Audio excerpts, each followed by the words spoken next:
Hello and welcome to another Demon 212 Xbox 360 review. Today I'm going to be taking a look at Gears of War 2, which, if you've never played it before, it's a sequel to the first game, obviously. I'm not going to say any spoiler stories or anything. I've mentioned everything I needed to with the story in the first game, the basic stuff to sum it up.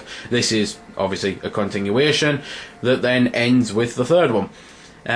So, at the start you've got solo campaign, co-op campaign. You can still play the game full split screen. You can even go online with this one, split screen on horde mode and that. And this was the first online mode of Gears that I've ever enjoyed. They then also added Wingman to this, which I quite enjoy, where it's teams of two, and it's pretty decent because it does work well if you've got someone to play it with. But your training grounds are pretty self-explanatory, multiplayer self-explanatory really. As again, I won't be showing this or horde mode even, because I'm just going to show them on the third game, because what's the point? Doubt anyone's going to be playing this one. Your war journals then, where you can look at all your collectibles, your unlockables, your photos, your leaderboards, what achievements you've got and what ones you need to get. So I'll just cut into starting the game. The only thing I forgot to mention on the menu was that there's more options this time, but still you can't customise your controls. You can just choose a couple pre-defined layouts, but again, like I said in the last game review, really, I personally think the Gears control set's perfect. I really like how it works. It's quite fluid. I never push the wrong button or anything, or think if only that button was there or done this. I do think they've managed to map it incredibly well. Right then, so Gears 2. Notably, the first thing you notice is that graphically the game has really had an update from Gears 1. It looks so much better. The script's still great, the story's still great. They've tweaked some weapons, for example, like the Hammer Burst, the alien weapon, which was the Locust weapon, was burst fire on the last game. It's now single shot fire on this one. They've added some new weapons like a Scorcher, which is just a flamethrower, Gorgon pistol, which is a burst fire machine pistol. You've got just a couple additions like that with the enemies as well, like a Cantus, which is bit of a kind of sub-boss character, I suppose. He's bigger than he's more badass than a regular Locust, but he's nothing compared to a Berserker or a Corpser or something like that. They've obviously added Flame Boomers in, or Flame Grenadiers, whatever you want to call them. I can never remember. It's mainly on Horde mode. On the next game it tells you which ones they are, and I don't really notice much of a difference between the two. But they're the ones with the Scorchers, and they have big tanks on their back, which you can shoot the tanks and make them blow up, which is quite nice.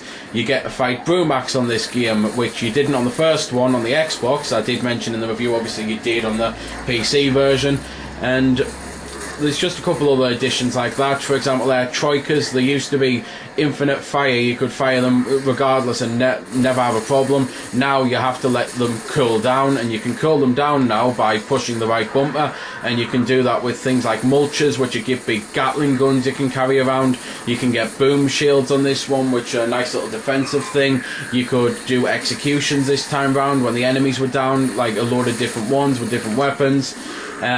Just all sorts of things like that. The game has been completely tweaked to play almost nothing like the first one. It's the type of thing that when you play Gears 1, if you love it, then you'll think it can't get any better. Then you play Gears 2 and you think, oh my god, how could I stand playing that utter crap?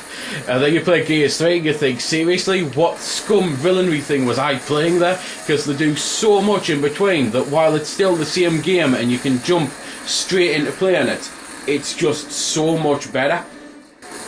So, a couple more additions I can mention. The down system's been improved so that when your partner goes down, you can now actually bash the A button and crawl around a bit and move out of harm's way and make it easier for you to revive them. Something that was kind of needed, because it never really made much sense that if you're lying there, you're really injured, but you decided to stay perfectly still right in the middle of danger, you wouldn't try to call it safety. So I'm glad that was changed for it. The last game had some vehicle sections in it, which was basically a vehicle, and you drove it and could use a light on it, and I forgot to mention it in the review. There was also collectibles, which are cog tags, and I forgot to mention them. Well, I'm mentioning them now, because for this game they have totally changed it up. You can get to ride things. You even get to ride a Brumac and a Reaver. You get to ride on top of a vehicle, then you get to drive a little vehicle that's a bit like a tank almost. You can find, as well as cog tags on this one, a load of things like plaques and notes and just things like that, so you have to be really observant and keep your eyes open basically. But I'm pretty much running out of things to say because I can't, as I say, mention the story and just things like that.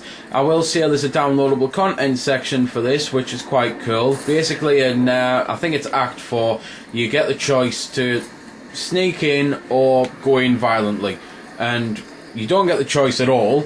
It's made for you and you have to go in violently. Well, the downloadable content shows you what it would have been like had you snuck in, but you don't actually have to sneak in. Every time you dress up as a locust, that it says let's be all quiet like. The first thing I done was ran forward and chainsawed the locust in half and started a huge battle, and it's quite fun if you play it like that. If you play it stealth wise, it's not all that great, but if you actually play it like the other version, it's just a longer chapter really, because it is a totally different section of the game. It's not that you play on the same section again but getting a choice to play it stealthily. It's just nice that it does that. They've also added in, as you've just seen there, that the AI can revive you, something that was annoying about the first one, that it never really happened. Maybe it did happen and I was just unlucky and it didn't happen to me, but I do notice it a hell of a lot more in this one and the third one. And, well, I know it's only something small, and I know I mentioned it in the last review, but the active reload makes a return, and it's still incredibly welcome. Just in case you haven't seen the last review, and you don't really know what it is, the whole point is, you fire your weapon, a little bar comes across, you hit the reload button in the perfect zone, and your bullet, or bullets, get a little bit more powerful for the next shot. So it's well worth doing, and it's well worth practicing over. So there we go then. That's been the review. I hope you found it helpful. I don't score the games because that's based purely on opinion, so instead I'll leave you to make your own mind up. So thanks for watching, and if you've got any questions about the game that I didn't answer in the vid or that hasn't been answered in the comments, then feel free to ask and I'll help if I can. Also, if you did find it helpful, don't forget to check out my channel because there's plenty more like this up there, and don't forget to subscribe because there'll be plenty more to come as well. So until next time, this has been Demon212, signing off.